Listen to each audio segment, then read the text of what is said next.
आज अंडों की कहानी सुनाते हैं। आपने सुना होगा वो संडे हो या मंडे रोज़ खाएं अंडे।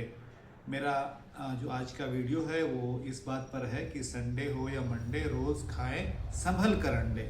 इसकी वजह क्या है? एक रिपोर्ट मैंने आज देखी जो FSSAI है, food security and standards authority of India, उनका 10 रीजनल सेंटर है। वो बिहार में नहीं हो लेकिन बिहार से बाहर है। उनको कहा गया है कि आप अंडों का सैंपल लीजिए, जो बाज़ार में अंडे बिकते हैं उन अंडों का सैंपल लीजिए, उनकी जांच कीजिए। और उसकी वजह क्या? इसकी वजह यह है कि एक बड़ी कंपनी एगोज नाम की, उनके अंडों के बारे में ये शिकायत मिली कि उसमें नाइट्रोफिरॉन्स नाम का एंटीबायोटिक रहता पाया गया है।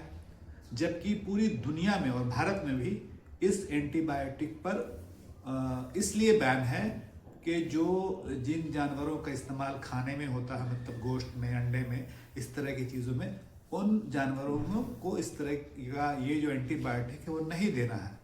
उनको एंटीबायोटिक इसलिए दिया जाता है कि उनकी उम्र बढ़े, उनकी बीमारी कम हो, जैसे आम इंसानों में होता है वैसे वहाँ भी है। लेकिन आज कल ये बात चर्चा में है कि आखिर हमारे अंडों में नाइट्रोफिरॉन्स क्यों है, जबकि सब जगह बैन है, भारत में भी बैन है। लेकिन क्या कभी आपने बिहार में सुना कि कभी अंडों की कोई जांच की गई हो? जैसे हमारे यहाँ मिठाई की जांच कब होती है? जब दिवाली होती है तब। तो इस समय हम इसलिए भी चर्चा कर रहे हैं कि अगर आप अभी जाएं चौक चौराहों पर भी अंडों की दुकान पर उबले हुए अंडे, पोच अंडे, ऑमलेट अंडा, सब खाने वालों की भीड़ रहती है। लेकिन कोई जांच का उसका तरीका नहीं है, कोई व्यवस्था नहीं है। आपने यहाँ के ड्रग इंस्पेक्टर्स के बारे में सुना होगा। कुछ ड्रग इंस्पेक्टर तो तभी खबर में आते हैं जब उनके यहाँ आय से अधिक संपत्ति मिलती है, यानी घूसखोरी के पैसे मिलते हैं। तो मेरा ख्याल है कि हम सबको इसके लिए सचेत रहना चाहिए।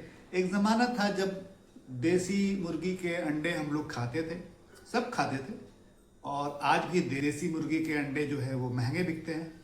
तो पहले तो मेरी समझ में नहीं आती थी बात, लेकिन अब बात ये समझ में आने वाली है कि वो अंडे जो होते हैं जो देसी मुर्गी के हैं, वो कम से कम इस तरह के जो एंटीबायोटिक है जो इंसान के लिए नुकसानदेह है उससे बचे होते हैं। तो इसका उपाय क्या है?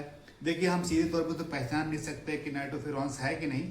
इससे बचने का उपाय लोग बताते ये हैं कि अंडे को बढ़िया से पकाए खूब। जो हम लोग हल्का नीम ब्रिज खा लेते हैं या पोच खा लेते हैं तो उसमें दिक्कत है। अगर आप उसको खूब तापमान में अच्छे टेम्परेचर पर पकाएंगे तो वो इंसान की सेहत के लिए फ़ायदेमंद होगा। तो आप ये वीडियो देखने के बाद अपनी राय ज़रूर दें। शुक्रिया।